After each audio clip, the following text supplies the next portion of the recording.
Vianočnou výzdobou sa handlovská samospráva zaoberala už v lete tohto roku a rozhodla sa, že nové dekorácie už nakupovať nebude.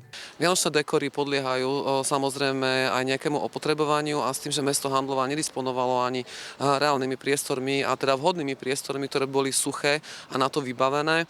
Dekory sa často kázili, takým príkladom možno je svietiaci mácik, ktorý už ani minulý rok nebol nainštalovaný, nakoľko jeho oprava by stála viac ako 3000 eur, čo teda naozaj nie je reálne. Mesto sa preto rozhodlo, že počas tohtoročných vianočných sviatkov použije na výzdobu okrem fungujúcich starších dekorácií aj zapožičané. Má to niekoľko výhod s tým, že takáto služba je v podstate už dnes veľmi dobre dostupná, tak spoločnosti, ktoré robia vianočné osvetlenia, vám vedia dekory podľa vášho výberu doniesť, nainštalovať v určený deň.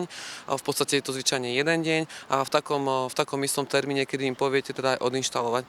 Historicky prvýkrát sú svietiace vianočné dekorácie na Prievidskej ulici a v mestských častiach Morovno a Nová Lehota. Ten zámer je ešte samozrejme toto rozšíriť, ale vzhľadom na to, že aj správca, ktorý sa nám stará o verejné osvetlenie, aj vianočné osvetlenie, zmluva s ním bola podpísaná už ku koncu roka, takže nie je tento zámer ešte celkom dokončený, ale sme veľmi radi, že sa nám podarilo napríklad aj po dohode s architektom jednak vybrať dekory tohtoročné, ktoré sú veľmi jemné, ale sme sa snažili, aby teda aj mestské časti boli nejakým spôsobom aj vianočným osvetlením prepojené s mestom Handlova.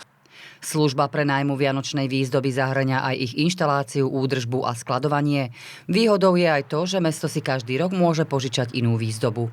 Čo sa týka ekonomických ukazovateľov, štandardným aj do minulosti, vlastne finančným ohodnotením alebo teda realizáciou osadenia a samotného aj dávania dolu toho vianočného osvetlenia aj s opravami nás stálo približne 9000 eur.